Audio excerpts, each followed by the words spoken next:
Okay, we're good. Sorry about that. My screen recording just cut out. I think it's because the memory on my computer maxed out, so it automatically boom. But we're back, so we stopped at this quote. On November 17th, Blank, the director of the Department of Homeland Security, Cybersecurity, and Infrastructure Security Agency, CISA, publicly tweeted that a group of private election security experts concluded that claims of computer-based election fraud either have been unsubstantiated or technically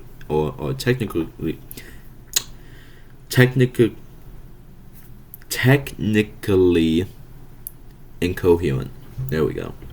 Technically. 2 days later, on November 19th, Blank, and others held a press conference at the RNC headquarters on behalf of the defendant and his campaign. During it, Blank made false and factually impossible claims regarding Blank and the integrity of the country's election infrastructure. That night, Fox News television personality Blank stated on air that because of Blank incendiary comments about voting machines, he had invited her on his television program. He further stated, "But she never sent us any evidence, despite a lot of requests, polite requests, not a page. When we kept pressing, she got angry and told us to stop contacting her. When we checked with others around the Trump campaign, people in positions of authority, they told us Blank has never given them any evidence either. She never demonstrated that a single actual vote was moved illegitimately by software from one candidate to another, not one." CC3 is Sidney Powell, if you can tell. The defendant saw his private attorney's RNC press conference and Blank discussion of Powell, and he acknowledged to Blank that Powell had appeared unhinged in the press conference. On November 20th, the day after the press conference, the defendant made a similar comment to Blank and Blank, two White House staffers who also volunteered for his campaign. In casual conversation after another meeting had ended, the defendant told Blank and Blank that Blank had eviscerated or destroyed Powell. The defendant then had a call with Powell on speakerphone while Blank and Blank listened in, and mentioned that the Blank segment to Powell. While Powell responded, the defendant placed the call on mute and to Blank and Blank mocked and laughed at Powell, called her claims crazy, and made a reference to the science fiction series Star Trek by describing her allegations. At the same time period when Blank told the defendant that Powell's claims were unreliable and should not be included in lawsuits, the defendant agreed that he had not seen anything to substantiate Powell's allegations. On November 22nd, notwithstanding the defendant's tweet from 8 days prior announcing Powell's involvement, Blank issued a statement on behalf of the campaign distancing the defendant from Powell. Powell is practicing law on her own. She is now a member of the Trump legal team. She is also not a lawyer for the president in his personal capacity. Nonetheless, the defendant continues to support and publicize Powell's knowingly false claims. For example, within days of Blank's statement, the defendant promoted a lawsuit that Powell was about to file. Tweeting on November 24th, breaking news. Sidney Powell says the lawsuit in Georgia could be filed as soon as tomorrow and says there's no way there was anything but widespread election fraud. Hashtag MAGA, hashtag America First, hashtag Dobbs. Powell filed a lawsuit the next day against the governor of Georgia falsely alleging massive election fraud accomplished through Powell's Dominion's election software and hardware. The defendant again promoted the lawsuit in a tweet. The lawsuit was dismissed within 2 weeks on December 7th. On November 29th, Blank, who was no longer the CISA director, appeared on the television program 60 Minutes. Blank stated that he was confident that the election had been secure and that there was no manipulation of the vote on the machine count side. In response, the defendant tweeted publicly about Blank's appearance. At 60 Minutes, never asked us for comment about the ridiculous one-side story on election security, which is an international joke. Our 2020 election, from poorly rated Dominion to a country flooded with unaccounted for mail-in ballots, was probably one our least secure ever. A few days later, Blank appeared on a radio program as a defense agent and said that because of Blank's comments to promote evidence of the security of the election infrastructure, Blank should be drawn and quartered, taken out at dawn, and shot. Thereafter, Blank was subjected to death threats. In the press conference on December 1st that the defendant acknowledged watching, Blank, a Georgia election official, decried Blank and the defense public statements spreading disinformation and said that if they did not stop, someone is going to get killed. On December 1st, Attorney General Barr stated publicly that the Justice Department had not seen evidence of fraud sufficient to change the election results. With respect to voting machines, he said, there's been one assertion that would be systematic fraud and would be the claim that machines were programmed essentially to skew the election results. And the DHS and DOJ have looked into that, and so far we haven't seen anything to substantiate that. Blank and Blank immediately issued a formal campaign statement attacking Barr and the Justice Department, writing, "With all respect to the Attorney General, there hasn't been any semblance of a Department of Justice investigation. His opinion appears to be without any knowledge or investigation of the substantial irregularities and evidence of systematic fraud." In mid-December, the defense spoke with ONC chairwoman McDaniel and asked her to publicize and promote a private report that had been released on December 13th that purported to identify flaws and the use of Dominion's machines in Antrim County, Michigan. McDonald refused, telling the defendant that she had already discussed the report with Blank, Michigan's Speaker of the House, who had told her that the report was inaccurate. McDaniel conveyed to the defendant Blank's exact assessment. The report was fucking nuts. On January 2nd, during the defendant's call with Georgia's Secretary of State, Raffensperger said of false claims regarding voting machines, "I don't believe that you're really questioning the Dominion machines, because we did a hand retally, a 100% retally of all the ballots and compared them to what the machine said and came up with virtually the same result. Then we did the recount and we got virtually the same result. So I guess we can probably take that off the table." In response, the defendant falsely claimed that in other states we think we found tremendous corruption with Dominion machines, but we'll have to see. At the ellipse on January 6th, the defendant and co-conspirators who spoke at the rally continued to make unsubstantiated false claims about Dominion machines. Blank claimed that in the U.S. Senate runoff elections in Georgia the day before, the votes were deliberately changed by the same algorithm that was used in cheating President Trump and Vice President Pence. Blank continued the false attack. "We now know because we caught it live last time in real time how the machines contributed to that fraud. They put those ballots in a secret folder in the machine, saying they were waiting until they know how many they need. And then the machine, after the close of polls, we now know who's voted, and we know who hasn't, and I can now in that machine match those unvoted ballots with an unvoted voter and put them together in the machine. We saw it happen in real time last night, and it happened on November 3rd as well." In his own speech, the defendant again raised the false perspective, the highly troubling matter of Dominion voting systems, and lied about machines flipping votes from the defendant to Biden and an astronomical and astounding error rate in the machine's ballot scam. The defendant organized and causes electors to submit fraudulent certificates to create the false appearance that states submitted competing electoral slates. By late November 2020, every effort, both legitimate and illegitimate, that the defendant had made to challenge the results of the election had been unsuccessful. The defendant, his campaign, and their allies had lost or withdrawn one election lawsuit after another in the 7 targeted states, and the defendant and co-conspirators' efforts to overturn the legitimate vote count through a pressure campaign on state officials and through false claims made directly to state legislators in informal or pseudo hearings continued to fail. So in early December, the defendant and his co-conspirators developed a new plan regarding the targeted states that the defendant had lost: Arizona, Georgia, Michigan, Nevada, New Mexico, Pennsylvania, and Wisconsin, to organize the people who would have served as the defendant's electors had he won the popular vote, and cause them to sign and set to Pence as president of the Senate certifications in which they falsely represented themselves as legitimate electors who had cast electoral votes for the defendant. Ultimately, the defendant and his co-conspirators would use these fraudulent electoral votes, mere pieces of paper without the lawful imprimatur of a state executive, to falsely claim that in the ministerial role presiding over the January 6th certification, Pence had the authority to choose the fraudulent slates over the legitimate ones, or to send the purportedly dueling slates to the state legislators for consideration anew. The fraudulent electors' plan arc and obstructive purposes reflected in a series of memoranda drafted in late November and early December by Blank, an attorney who volunteered to assist the defense campaign in lawsuits challenging the election in Wisconsin. Beginning with a memorandum drafted on November 18th, Blank advocated that the defense elected nominees in Wisconsin be in-cast votes on the day required by the ECA in 2020, December 14th, and in the event that an ongoing recount in the state reversed the defense loss there. With this course of action, which Blank Wisconsin memorandum presented as a contingency plan to preserve the possibility that the defense electors' votes he counted at the January 6th certification proceeding, if he prevailed in the Wisconsin litigation and won the state, quickly transformed into a corrupt strategy to overturn the legitimate election results. Blank revealed this obstructive plan in 2 additional memorandum, dated December 6th and December 9th, which proposed that the defense elector nominees in 6 of the targeted states, all but New Mexico, a state the defendant had lost by more than 10% of the popular vote, supposedly referenced in his false claims of voter fraud, and did not envision challenging of the inception of the election scheme, be on December 14th, sign fraudulent certifications, and send them to the Vice President to manufacture a fake controversy during the January 6th congressional certification. The defendant personally set the fraudulent elector plan in motion in early December, ensured that it was carried out by co-conspirators and campaign agents of the targeted states, and monitored in progress. By December 5th, the defendant was starting to think about Congress's role in the election process. For the first time, he mentioned to Pence the possibility of challenging the election results in the House of Representatives. In the same call, Pence told the defendant that the Georgia Bureau of Investigation was investigating the race. On December 6th, the same day that Blank put the plan on paper, the defendant said Blank called RNC Chairwoman McDaniel out of the blue. McDaniel did not know Blank, and the defendant introduced him to McDaniel by saying that he was a professor and lawyer thereafter.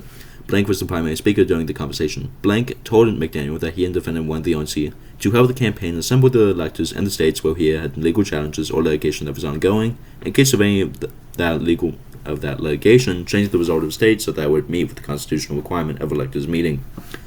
When the call ended, McDaniel immediately called Blank, one of the defense deputy campaign managers, and relayed his conversation with the defendant and Blank. After Blank assured McDaniel that the campaign was on it, McDaniel called the defendant back and told him so. On the same day, from his personal email account, Blank forwarded to campaign staff Blank, November 18th memorandum, and wrote, We just need to have someone coordinating the electors for states.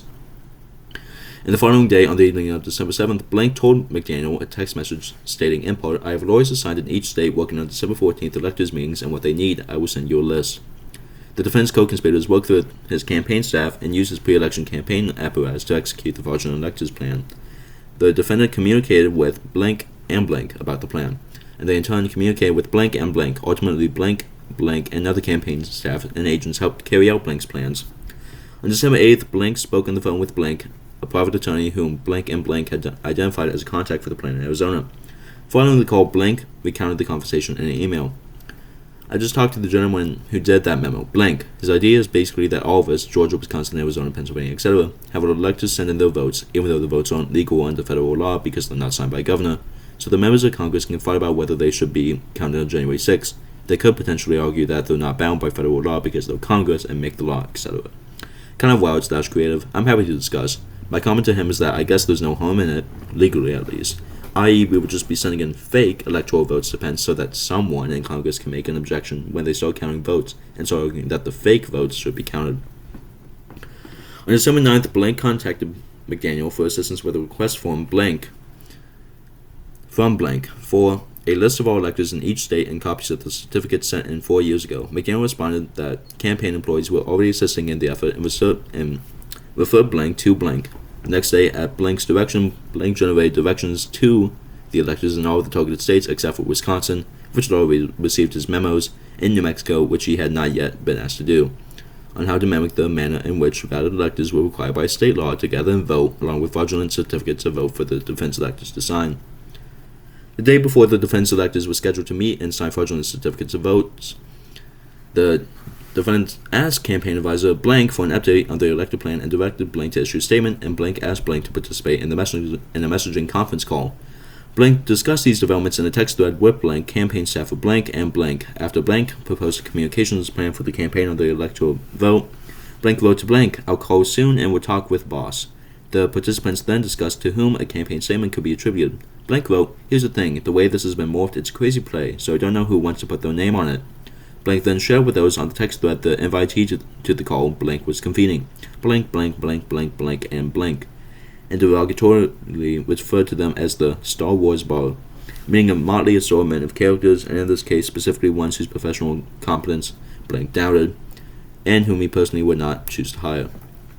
Blank responded, certifying illegal votes. Thereafter, the text participants collectively agreed that no message would go out under their names because they can't stand by it. In the midst of these text messages, Blank, Blank, and Blank had a 19-minute phone call with the defendant. In practice, the fraudulent elector plan played out somewhat differently in each targeted state. In general, the co-conspirators deceived the defense elector nominees in the same way that the defendant and Blank deceived McDaniel, by falsely claiming that their electoral votes would be used only if ongoing litigation resolved in the defense's favor. A select few of the defense agents and elector nominees, however, had insight into the ultimate plan to use the fraudulent elector certificates to disrupt the congressional certification on January 6. In several states, the defendant, his co-conspirators, and agents were unable to convince all of the defense elector nominees to participate. Blank, for instance, a former U.S. representative and U.S. attorney and one of the defense elector nominees in Pennsylvania who opted out of the plan, told the state party vice chair trying to organize the defense electors that he would not participate because the plan did not follow the proper process and was illegal. When electors like Blank declined, the conspirators and agents had to recruit substitutes willing to go along with the plan. Other electors who participated based on the conspirators' false assurances that their votes were not only a contingency were later surprised to learn that they were used on January 6 and would not have agreed to participate if the conspirators had been truthful about their plan. In Pennsylvania, the defendant elector nominees, concerned about the propriety of the plan, issued concerned about the propriety of the plan, presented a problem for the conspirators. In text messages that Blank and Blank exchanged on December 11th into the early morning hours of December 12th, Blank told Blank that Blank, the state Republican Party chairman, who the defendant had called shortly after the election, is winding up the electors, telling them if they signed the petition, they could be prosecuted. He needed a counter-argument, or someone has to call him and tell him to stop. Blank responded, have someone who knows him call him to tell him to stop. Blank replied, that's the plan. Pennsylvania's squishy right now. Going to need a call with Blank tomorrow.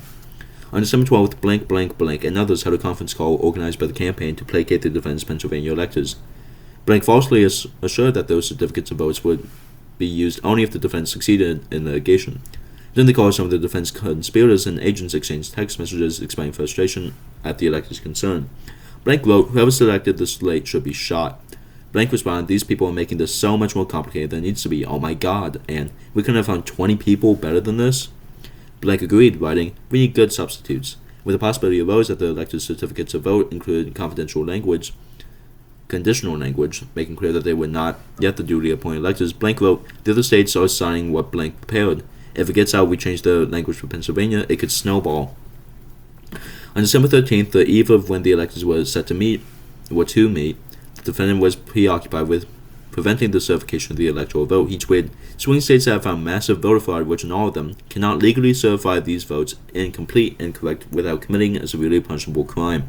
Everybody knows that dead people, below-age people, illegal migrants, fake signatures, prisoners, and many others voted illegally. Also machine glitches, another word for fraud, ballot harvesting, non-resident voters, fake ballots, stuffing the ballot box, votes were paid, roughed up Republican poll watchers, and sometimes even more votes than people voting took place in Detroit, Philadelphia, Milwaukee, Atlanta, Pittsburgh, and elsewhere.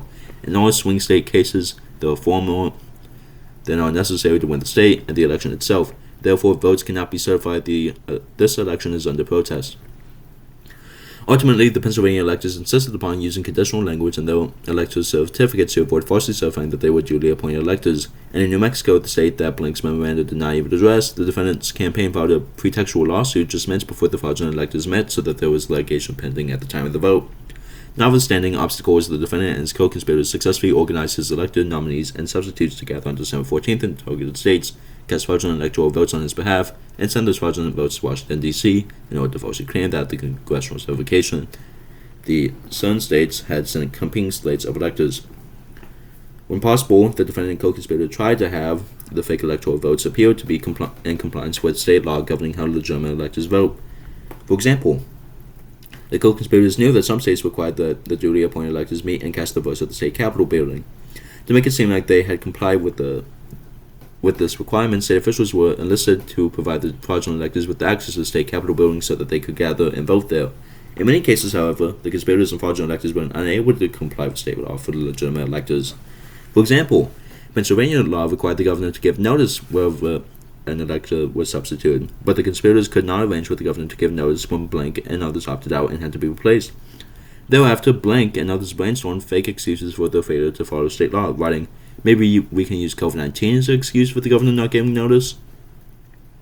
Then on December 14th, the day that duly appointed electors across the country met to cast their votes, and when the defense fraudulent electors in 7 states mimicked them, McDaniel followed up with the defendant when she received an internal RNC email titled Electors Recap Final, which summarized the day's activities with respect to electors and included a list of 6 contested states in which the defense electors voted. She forwarded it to the defense executive assistant, Blank, who responded, it's in front of him.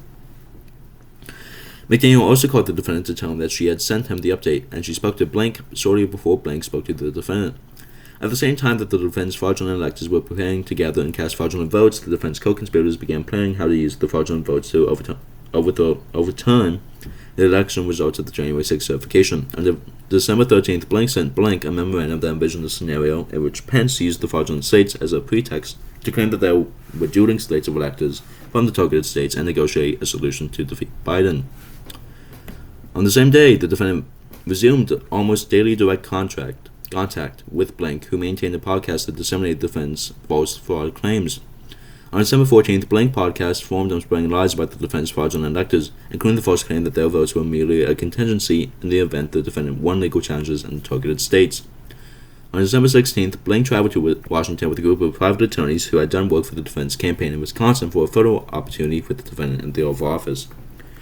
During the encounter, the defendant complained about Wisconsin Supreme Court Justice Blank, who 2 days earlier had cast a deciding vote to reject and rejecting the defense election challenge in the state. As the group was leaving, the defense spoke directly and privately to blank. As late as early January, the conspirators attempted to keep the full nature of the fraudulent electoral plan secret. On January 3rd, for instance, in a private text message exchange, blank wrote to blank, "Careful with your text on text groups. No reason to text things about electors to anyone but blank and me." Blank responded, "K," and blank followed up, "I'm probably a bit paranoid, haha." Blank wrote, "A valuable trait." E. The defendant attempted to persuade Pence to reject votes casted by duly appointed electors and choose the defense fraudulent ones. As the defendant's various attempts to target the states failed and the January 6th congressional certification approached, the defendant and co-conspirators turned their attention to Pence, who, as president of the Senate, presided over the certification proceeding. In service of a new plan to enlist Pence to use his role to fraudulently alter the election results at the January 6th certification proceeding, the defendant and his co-conspirators again used deceit. They lied to Pence, telling him that there was substantial election fraud and concealing their orchestration of the plan to manufacture fraudulent elector slates, as well as their intention to use these fake slates to attempt to obstruct the congressional certification.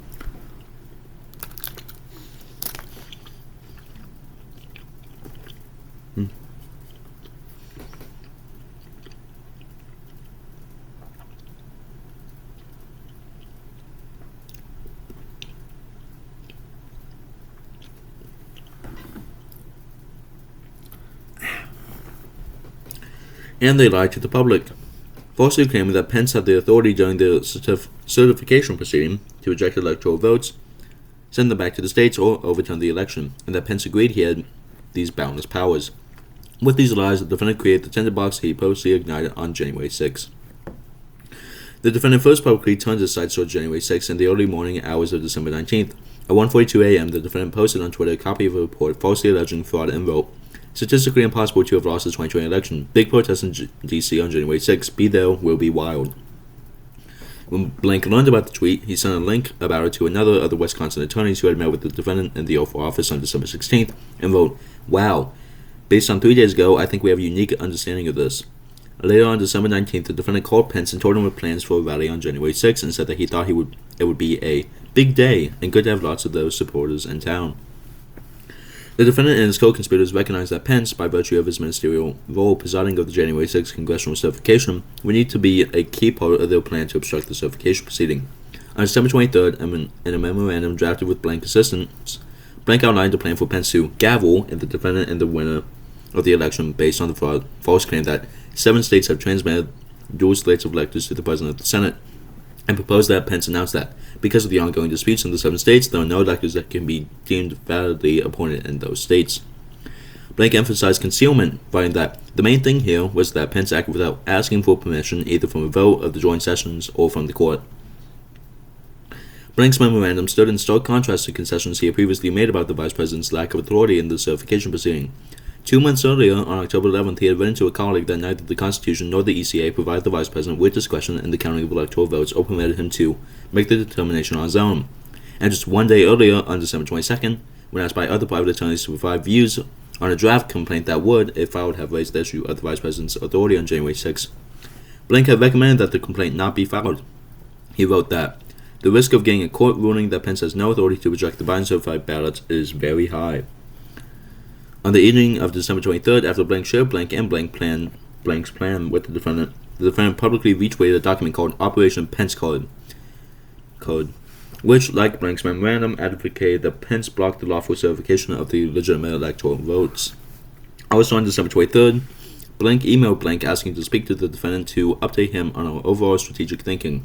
The following day, the December 24th, the defendant called Blank and they spoke for 40 minutes. Then on December 25th, Blank proposed in a text message to Blank and Blank that Pence permit an unlimited filibuster of the certification in violation of the ECA and ultimately gaveling the defendant as president. When Blank asked, is Pence really likely to be on board with this? Blank responded, "Let's keep this off text for now." From that point on, the conspirators plotted to manipulate Pence. Blank, and Blank worked in concert to enlist Pence to act unlawfully and to ratchet up public pressure from the defense supporters that he do so. The defendant began to directly and repeatedly pressure Pence at the same time that he continued summoning his supporters to amass in Washington, D.C. on the day of the congressional certification. On December 25th, when Pence called the defendant to wish him a Merry Christmas, the defendant raised the certification and told Pence that he had discretion in his role as President of the Senate. Pence emphatically responded, "You know I don't think I have the authority to change the outcome." The next day, the defendant tweeted, "Never give up. See everyone in D.C. on January 6th. He also tweeted false fraud claims. Time for Republican senators to step up and fight for the presidency, like the Democrats would do if they had actually won. The proof is irrefutable." Massive late-night mail-in ballot drops in swing states, stuffing the ballot boxes on video, double votes, double voters, dead voters, fake signatures, illegal immigrant voters, ban Republican vote watchers, more votes than actual voters, check out deployment.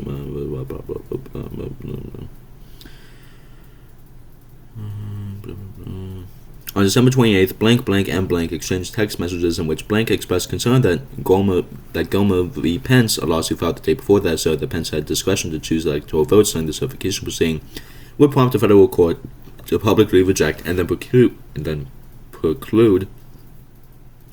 the plan that the conspirators were advancing in private. Thereafter, at 11 a.m. on January 1st, the defendant called Pence to berate him because he had learned that Pence had filed a brief opposing the relief sought on Gomer.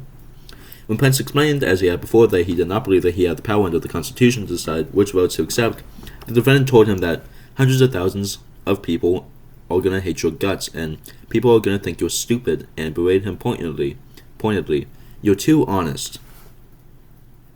Immediately before the call, the defendant had spoken separately to blank from 10:06 a.m. to 10:14 a.m., and blank from 10:36 a.m. to 10:46 a.m., and late that afternoon, the defendant spoke separately with blank, blank, and blank. Within hours of the call with Pence, the defendant reminded supporters to travel to Washington for the certification proceeding, tweeting, "The big protest rally in Washington, D.C. will take place at 11 a.m. on January 6. Location details to follow. Stop the steal." The next day, on January 2nd, blank, blank, and blank appeared on Blank's podcast. When Blank asked whether the January 6th certification would be a cinematic battle, Blank responded that a lot of that depends on the courage and the spine of the individuals involved. The defendant spoke to Blank shortly after his appearance on the podcast. That afternoon, Blank worked to arrange a meeting among the defendants, Blank and Pence, in order to enlist Pence to misuse his role as president of the Senate at the certification proceeding. When Blank texted Blank about the meeting, Blank, who had just finished a phone call with the defendant, reiterated that the defendant wanted Pence briefed by Blank immediately. Thereafter, the defendant called Pence, informing him that he had spent the day speaking to his Secretary of State, state legislators, and members of Congress, as described. The defendant spoke for Georgia's Secretary of State, Raffensperger, the same day.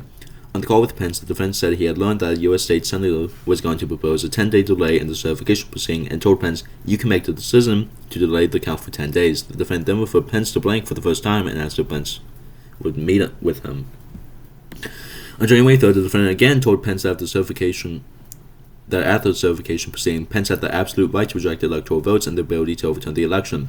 Pence responded that he had no such authority, and that his federal appeals court had rejected the lawsuit making that claim the previous day. Then the defendant took to Twitter to again falsely claim the fraud had permeated the election. "Sorry, but the number of votes in this week's states that we are talking about is very large and totally outcome determinative. Only the Democrats and some rhinos would dare dispute this, even though they know it is true."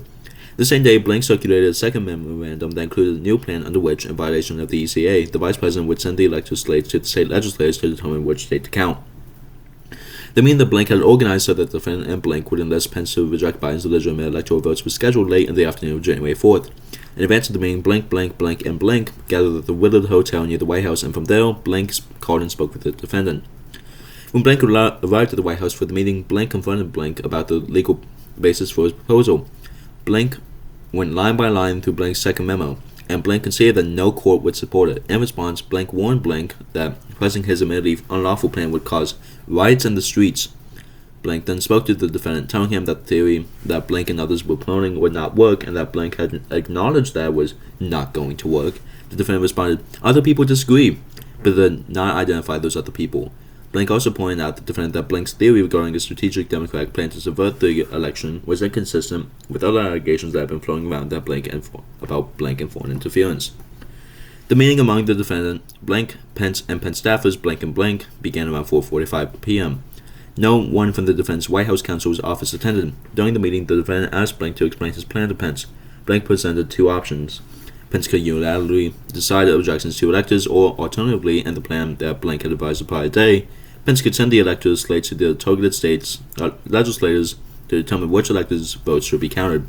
In the defendant's presence, in response to Pence's questioning, Blank admitted that the ECA forbade what he proposed and said that no one has texted Blank's new plan to send elector slates to state legislators for review. Nonetheless, the defendant repeatedly expressed a preference that Pence unilaterally reject valid lecture slates. Throughout the meeting, the defendant repeated his known and false claims as a purported basis for Pence to act illegally. Pence's 5 pages of contemporaneous notes on the meeting reflect that the defendant said, when there's fraud, the rules get changed. Bottom line, won every state by hundreds of thousands of votes. This whole thing is up to the MP. It has to do with you. You can be bold, and right is to do what you want to do. Right to do whatever you want to do. The meeting concluded with Pence firm and clear, telling the defendant, I'm not seeing this argument working. Nonetheless, the defendant requested the Pence's staff meet with Blank again to discuss further, and Pence agreed. The conspirators were undeterred. Immediately after leaving the White House, Blank gathered with Blank and Blank back at the Willard Hotel. Over the days that followed, these conspirators strategized on how Blank could influence Pence through the Vice President's counsel, and normalized the unlawful plan by discussing it on Blank's podcast. Meanwhile, the defendant continued to pressure Pence publicly. For his part, immediately upon leaving the meeting with Pence, the defendant traveled to Dalton, Georgia to speak at a political rally at the invitation of 2 U.S. senators engaged in runoff elections there. During his political speech, the defendant promoted many of the same falsehoods that he had previously been informed were untrue. He said, they're not taking the White House. We're going to fight like hell. I'll tell you right now. And remarked, I hope Mike Pence comes through for us. I have to tell you, I hope that our great Vice President comes through for us. Of course, if he doesn't come through, I won't like him quite as much. He also used the Dawn campaign speech as a call to action to his own supporters, telling the crowd that if you don't fight to save your country with everything you have, you're not going to have a country left, and demanded that his supporters take action to prevent what he falsely called the outright stealing of elections like they were trying to do with us, emphasizing we can't let that happen. The next morning on January 5th, the defendant spoke on the phone with Blank. Less than 2 hours later, on his podcast, Blank said in anticipation of the January 6th certification proceeding, all hell is going to break loose tomorrow. Also on the morning of January 5th, Blank participated in a federal court hearing in Trump v. Kemp, the Georgia lawsuit against Blank and Blank, in which the defendant had signed a false verification days earlier. Blank, on the defense's behalf, asked the federal court to decertify the presidential election in Georgia and declared that the state legislators may choose the state's electors. During the hearing, the federal court denied the relief requested. Immediately following the federal court's rejection of the legal basis for the conspirators' plan, Blank went to the meeting that the defendant had requested that Pence's staff, Blank and Blank, take. At the outset, Blank changed his tack and advocated that Pence simply reject the Biden's electors outright. This was contrary to his primary recommendations the day before for Pence to send the slates to the state legislators, but consistent with the preference the defendant had expressed. Blank made additional concessions during the meeting. For example, Blank agreed that the Supreme Court would unanimously reject his proposed action. Consistent historical practice since the founding was the Vice President never asserted authority to reject electors. No reasonable person would want the Constitution read that way, because the office would never switch political parties. No state legislator appeared poised to try to change its electors, and the Democrats would claim the same authority. Blank would not credit it. Blank expressed to Blank that the defense plan would result in a disastrous situation where the election might have to be decided in the streets. Having failed to enlist Blank at the criminal conspiracy, Blank told him that the team was going to be really disappointed. The team, in fact, was disappointed. After Blank updated Blank at the meeting, Blank confirmed to Blank that the Pence lawyer, that is Blank, was totally against us, prompting Blank to respond, "Fuck his lawyer." That same day, Blank received an email confirming what he already had admitted to Blank. No chamber of any legislator in any state, including Arizona, Georgia, Pennsylvania, and Wisconsin, was requesting that its electoral votes be returned to the state for review. Meanwhile, Blank, who had traveled to Washington as directed by the defense public messages, obtained duplicate originals of the fraudulent certificates signed by the defense fraudulent electors in Michigan and Wisconsin, which he believed had not been delivered by mail to the President, the Senate, or archivist. Blank received these duplicates from campaign staff and surrogates who flew them to Washington at private expense. He then hand-delivered them to staffers for a U.S. representative at the Capitol as part of a plan to deliver them to Pence for use in the certification proceeding. The defendant did not leave the pressure campaign to his co-conspirators. He redoubled his own efforts. On January 5th at 11:06 a.m., shortly before Blank meeting with Blank, the defendant tweeted, "The Vice President has the power to reject fraudulently chosen electors," and designated the defendant as the winner of the Electoral College vote.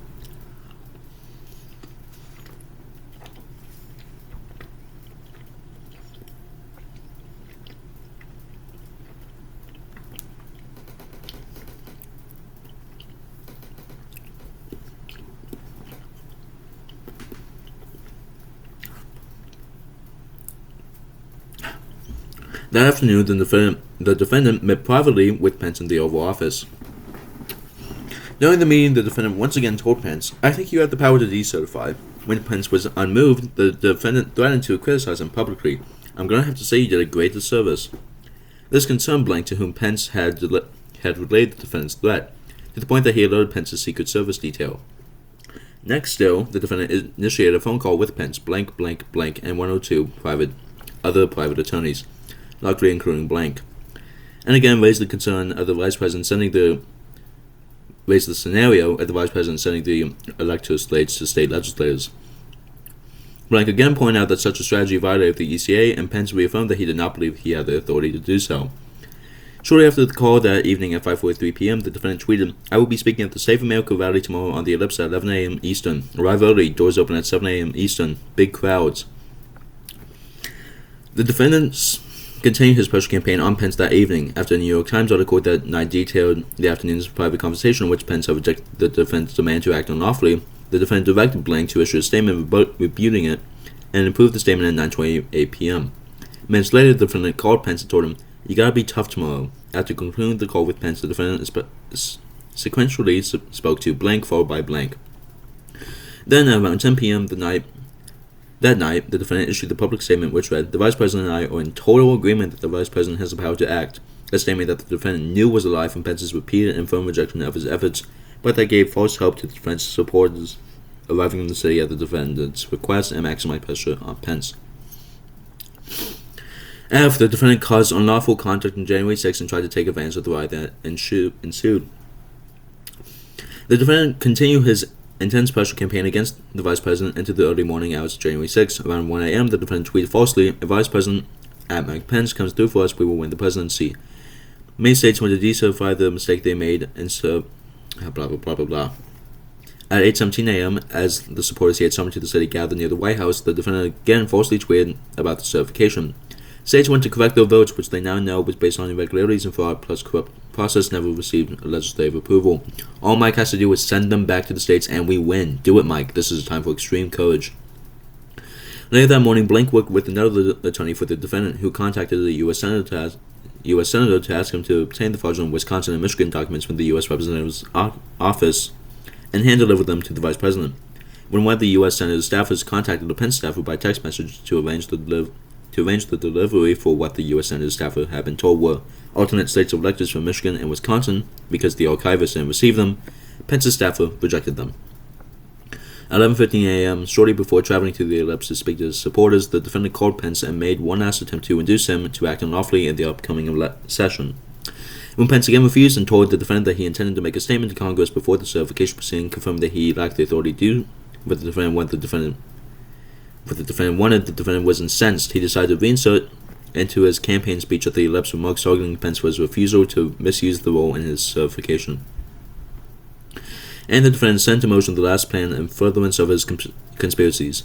If Pence would not do as he asked, the defendant needed to find another way to prevent the certification of Biden as president. So on January 6th, the defendant sent to the Capitol a crowd of angry supporters, whom the defendant had called to the city and intimidated with false claims of outcome-determinative election fraud, to induce Pence not to certify the legitimate electoral votes and to obstruct the certification. At the Ellipse campaign rally, Blank and Blank spoke just before the defendant. In his rally speech, Blank sought to cloak the conspiracies in an air of legitimacy, assuring the defense supports that every single thing that has been outlined on the plan for today is perfectly legal, and introducing Blank as a preeminent constitutional scholar who would further explain this plan. He falsely claimed that legislators in 5 states were begging to have their electoral ballots returned. Blank then asserted that Pence could decide on the validity of these crooked ballots, and told the crowd, "Let's have trial by combat." Blank in his speech claimed that Pence must send electoral votes to state legislators for the American people to know whether we have control of the direction of our government or not, and declared that we no longer live in a self-governing republic if we can't get the answer to this question. When the defendant took the stage at the Ellipse rally to speak to the supporters who were gathered there at his urging, he knew that Pence had refused once and for all to use the defense fraudulent electors' certificates. The defendant also knew that he had only one last hope to prevent Biden's certification as president: the large and angry crowd standing in front of him. So for more than an hour, the defendant delivered a speech designated to inflame his supporters and motivate them to march to the Capitol. The defendant told his crowd many of the same lies he had been telling for months, publicly and privately, including to the officials in the targeted states, and that he knew were not true. In Arizona, he claimed more than 36,000 ballots had been cast by non-citizens, Regarding Georgia, the defendant repeated the falsehood that more than 10,300 dead people voted, and he raised the publicly disproven claims about fraud by election workers at Stanford Marina. He made baseless allegations of dead voters in Nevada and Michigan, and false claims about illegally counted votes in Wisconsin. And in Pennsylvania, he claimed that there were hundreds of thousands more ballots counted than there had been voters. The defendant also lied to his rally supporters when he claimed that certain states want to reconsider or recertify the duly appointed electors. For instance, he said, "By the way, Pennsylvania has now seen all of this. They didn't know because it was so quick. They had to vote. They voted. But now they see all this stuff. It's all come to light. It doesn't happen that fast. And they want to recertify their votes. They want to recertify. But the only way that can happen is if Mike Pence agrees to send it back. Mike Pence has to agree to send it back." In response to the lie about Pennsylvania, the defense crowd began to chant, "Send it back. Send it back." The defendant gave his supporters false hope that Pence would take action to change the results of the election and claimed that Pence had the authority to do so. He falsely told the crowd that Pence could still do the right thing and halt the certification, and he extemporized lies about the vice president through his speech, including the indirect threat, "Mike Pence, I hope you're going to stand up for the good of our Constitution and for the good of our country, and if you're not, I'm going to be very disappointed in you. I will tell you right now, I'm not hearing good stories." The defendant galvanized his supporters by painting the stakes as critical and showing them that history was going to be made. He made clear that he expected his supporters to take action, telling them regarding his loss of the election that we're not going to let that happen, calling on them to fight and to take back their country through strength, while suggesting that legal means were antiquated or insufficient to remedy the purported fraud, because when you catch somebody in a fraud, you're allowed to go by very different rules. Throughout the speech, from as early as about 15 minutes into it and twice in its final lines, the defendant directed his supporters to go to the Capitol and suggested that he would go with them. The overall impact of the defendant's speech, particularly in light of months of statements and tweets falsely claiming election fraud and following on the heels of blank and blank speeches, was to fuel the crowd's anger. For instance, when the defendant told his supporters that we will not let them silence their voices, we're not going to let it happen, the crowd chanted, "Fight for Trump," in response, when the defendant soon after told supporters that we're going to walk down to the Capitol, that they would never take back our country with weakness, and that they had to show strength and had to be strong. Members of the crowd shouted, "Invade the Capitol building and take the Capitol." Thousands of the defense supporters obeyed his directive and marched to the Capitol, where the certification proceeding began around 1 p.m. Minutes earlier, Pence had issued a public statement explaining that his role as president of the Senate did not include unilateral authority to determine which electoral votes should be counted and which should not. On the floor of the House of Representatives, Pence opened the certificates of votes and certificate of ascertainment from Georgia, consistent with the ECA. After an objection from a senator and representative, the House and Senate retired to those separate chambers to debate it. Outside the Capitol building, a mass of people, including those who had traveled to Washington and the Capitol at the defense direction, broke through barriers cordoning off the Capitol grounds in advance of the building. Among these was Blank, who had attended the defense speech from the Washington Monument, marched with the crowd to the Capitol, and breached the restricted areas surrounding the building. A large portion of the crowd at the Capitol, including rioters who violently attacked law enforcement officers trying to secure the building, wore clothing and carried items bearing the defense name and campaign slogans, leaving no doubt that they were there on his behalf and at his direction. Beginning at about 1:30 p.m., the defendant settled in the dining room of the Oval Office. He spent the afternoon there reviewing Twitter on his phone, while the dining room television played Fox News contemporaneous coverage of events at the Capitol. At 2:13 p.m., the crowd at the Capitol broke into the building and forced the Senate to recess. Within minutes, staffers fled the Senate chambers carrying the legitimate electors' physical certificates of vote and certificates of ascertainment. Next to the Senate chamber, a group of rioters chased a U.S. Capitol police officer up a flight of stairs to within 40 feet of where Pence was sheltering with his family. As they did so, the rioters shouted at the officer in search of public officials. "Where the fuck they at? Where the fuck they counting the votes at? Why are you protecting them? You're a fucking traitor." On the other side of the Capitol, the House was also forced to recess. And we saw that video. Fox News coverage of events at the Capitol included, at about 2:12 p.m., reports of the Capitol being on lockdown and showed video footage of large crowds within the restricted area surrounding the Capitol. Much of the crowd was wearing clothing and carrying flags evidencing their allegiance to the defendant. At about 2:20 p.m., videos of crowds on the Capitol lawn and West Terrace were shown alongside a chyron stating, "Certification vote pauses, protests erupt on Capitol Hill." At 2:21 p.m., an on-the-street reporter interviewed an individual marching for their lips to the Capitol who claimed to have come to Washington because President Trump told us we had something big to look forward to, and I believe that Vice President Pence was going to certify the electoral votes and or not certify them. But I guess that's just changed, correct? And it's a very big disappointment. I think there's several 100,000 people here who are very disappointed, but I still believe President Trump has something else left. And at approximately 2:24 p.m., Fox News reported that a police officer may have been injured and that protesters have made their way inside the Capitol.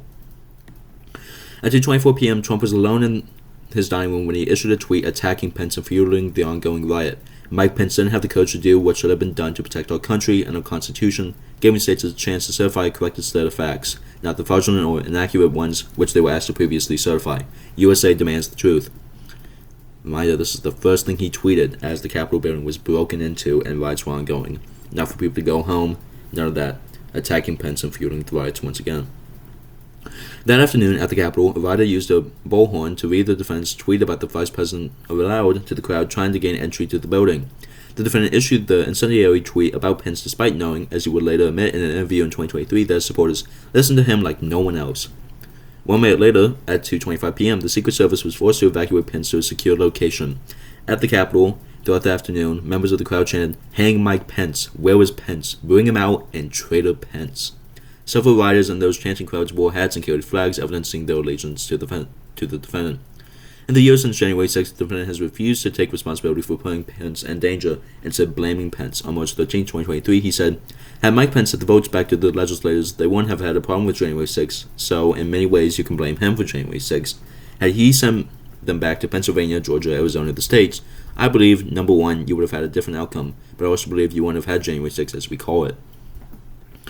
Rioters, again, many bearing pro-Trump paraphernalia, indicating their allegiance, breached the Senate chamber, rifled through the papers on the Senator's desks, and stood on the dais where Pence had been presiding just minutes earlier. On the House side, rioters watched as police evacuated lawmakers from the House chamber, smashing glass windows surrounding a locked door that stood between them and the fleeing members and staffers. At least one rioter recorded video showing members being evacuated while the growing crowd screamed at the Capitol police officers going the locked door to the House Speaker's lobby. Some of the worst violence of the day took place outside the Capitol on the lower West Terrace, the side of the building facing the ellipse where the defendant had given his speech. There, scaffolding placed in anticipation of the January 20th inauguration created a tunnel leading to a set of double glass doors into the center of the Capitol building. After rioters had forced their way onto restricted Capitol grounds and past the temporary barriers, including layers of snow fencing and bike racks, they attacked the law enforcement officers trying to protect the building with flagpoles, bear spray, stolen police riot shields, and other improvised weapons. Of his time defending the Capitol, one Metropolitan Police Department officer said, "I feared for my life from the moment I got into that. We were walking into the crowd when the Capitol police officer was leading us into the front line, and especially when I got sprayed in the middle of the crowd, at that point, honestly, I thought, this is it. Yeah, multiple times. You're getting pushed, kicked, people are throwing metal bats at you and all that stuff. I was like, yeah, this is fucking it." The officer described the rioters he encouraged at the Capitol were wearing both tactical gear and Trump paraphernalia and appeared to be acting out of pure, sheer anger. In the years after January 6th, the defendant has reiterated his support for and allegiance to rioters who broke into the Capitol, calling them patriots and hostages, providing them financial assistance, and reminiscing about January 6th as a beautiful day. At a rally in Waco, Texas on March 25th, 2023, the defendant started a tradition he has repeated several times, opening the event with a song called "Justice for All," recorded by a group of charged and in many cases convicted January 6 offenders known as the January 6 Choir, and who, because of their dangerousness, are held at the District of Columbia jail. At the Waco rally of the January 6 Choir, the defendant said, "Our people love those people, they love those people." The defendant has also stated that if re-elected, he will pardon individuals convicted of crimes on January 6. On the evening of January 6, the defendant Blank attempted to exploit the violence and chaos at the Capitol by having Blank call senators in an attempt to get them to further delay the certification. At around 7 p.m., Blank placed calls to 5 U.S. senators and 1 U.S. representative. Blank attempted to confirm phone numbers for members of Congress whom the defendant had directed Blank to call. In a voicemail that Blank intended for one senator, Blank said, "I'm calling you because I want to discuss with you how they're trying to rush this hearing and how we need you, our Republican friends, to try to just slow it down so we can get these legislators to get more information to you. And I know they're reconvening at 8 tonight, but the only strategy we can follow is to object to numerous states and raise issues so that we can get ourselves into tomorrow, ideally until the end of tomorrow." He then asked the Senate to object to every state to give us the opportunity to get the legislators who are very, very close to pulling their votes. This concession, that legislators had not yet asked to review those states, stood in contrast to Blank and the defense lies of the ellipse that they had already had.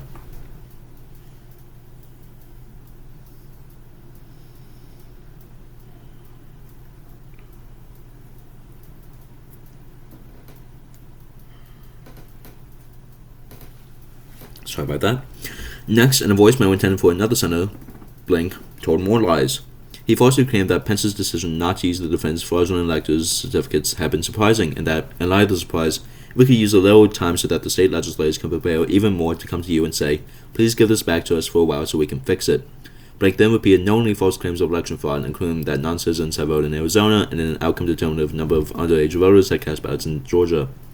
Although the attack on the Capitol successfully delayed the certification for approximately 6 hours, the House and Senate resumed the joint session at 11:35 p.m. But the conspirators were not done. Within 10 minutes at 11:44 p.m., Blank, who earlier that day wrote to Blank that the siege was because you and your boss did not do what was necessary, emailed Blank again and urged him to convince Pence to violate the law, writing, I implore you to consider one more relatively minor violation of the ECA and adjourn for 10 days to allow the legislators to finish their investigations, as well as to allow a full forensic audit of the massive amount of legal activity that has occurred here. At 3:41 a.m. on January 7th, as President of the Senate, Pence announced the certified results of the 2020 presidential election in favor of Biden.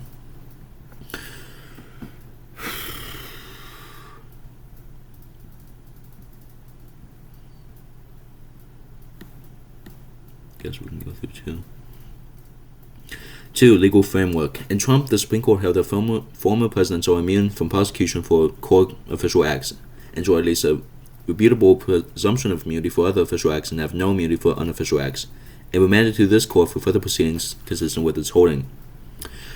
This section sets forth the applicable legal principles, and then Section 3 applies them to the categories of conduct that the superseding indictment alleges and that the government intends to provide at trial in order to demonstrate that none of the defense conduct is immunized. In Trump, the Supreme Court announced that principles that govern a former president's chain of constitutional immunity from federal criminal prosecution. The Supreme Court divided presidential action into three categories. 1. Core presidential conduct that Congress has no power to regulate and for which a former president has absolute immunity. 2. Other official presidential acts for which the president has at least presumptive immunity. And 3. Unofficial conduct for which the president has no immunity. With respect to the first category of core official conduct, where the president's authority to act is conclusive and preclusive, Congress may not regulate his actions, and the president has absolute immunity from criminal prosecution. Applying those principles to the original indictment, the Supreme Court concluded that the defendant is absolutely immune from prosecution for the alleged conduct involving his discussion with Justice Department officials and his threatened removal of the acting Attorney General. The superseding indictment admits those allegations, and the Supreme Court did not find that any other conduct alleged in the original indictment implicated conclusive and preclusive presidential authority. The threshold questioned here, then, is whether the defendant can carry his burden to establish that his acts were official and thus subject to presidential immunity. Knowing that, for immunity doctrines, the burden is on the official claiming immunity to demonstrate his entitlement. Official conduct includes acts taken within the outer perimeter of the president's official responsibilities, covering actions so long as they are not manifestly or palpably beyond his authority. But consistent with the D.C. Circuit's opinion in Blassingame, the Supreme Court suggested that a president who speaks as a candidate for office or party leader, as the defendant did here, does not act as in his official presidential capacity. As the D.C. Circuit explained, a president acting as a candidate for re-election is, to that extent, not carrying out an official responsibility. When a sitting president running for re-election speaks in the campaign ad or in accepting his political party's nomination at the party convention, he typically speaks on matters of public concern. He does so in an unofficial private capacity as office seeker, not an official capacity as office holder. And actions taken in an unofficial capacity cannot qualify for official act immunity, emphasis in original. To assess whether a presidential action constitutes an official act, courts must apply an objective analysis that focuses on the content, form, and context of the conduct in question. A president's motives for undertaking the conduct and the fact that the conduct is alleged to have violated a generally applicable law are not relevant considerations. If a president's actions constitute non-core official presidential conduct, he is at least presumptively immune from criminal prosecution for that conduct. Resuming whether this immunity is presumptive or absolute, because we need not decide that question today. The government can overcome that presumptive immunity by demonstrating that applying a criminal prohibition to that act would pose no dangers of intrusion on the authority and functions of the executive branch. Just as the inquiry into whether conduct is official or unofficial is necessarily fact-bound, the necessary analysis being fact-specific, so too should be the inquiry into whether any presumption of immunity is rebutted under the circumstances. The analyses should first identify the specific alleged act at issue, and then determine whether criminal liability for the act intrudes on relevant executive branch authority or function, taking care not to conceive of the inquiry at too high a level of generality. Reversing district court in civil immunity case, such an approach recognizes that executive authority has limits, boundaries imposed by constitutional text, the separation of powers, and precedent, and that application of criminal law to the president's official conduct does not, per se, intrude impermissibly on executive branch authority and functions. If the president claims authority to act but in fact exercises more individual will and authority without law, the courts may say so. Concurring. These principles for assessing whether the conduct alleged in the superseding indictment is immune apply equally to evidence. The government may not introduce evidence of immunized official conduct against the former president at a trial, even to prove that the former president committed a crime predicated on unofficial conduct.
Jesus Christ. Jesus.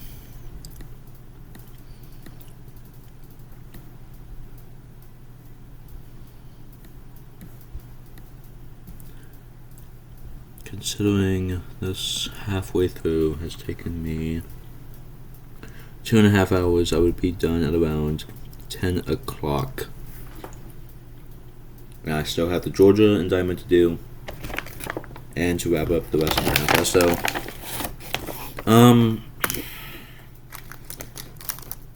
Okay, I guess I could do this. I will stop here for this indictment. I will consider redoing or going back at this point in the indictment if it is worth it, basically.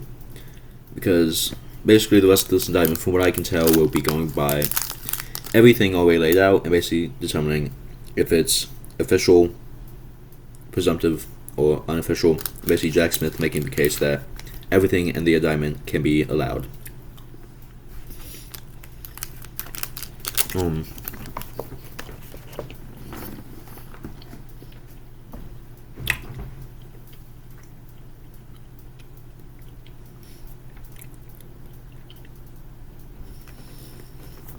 Considering the whole indictment section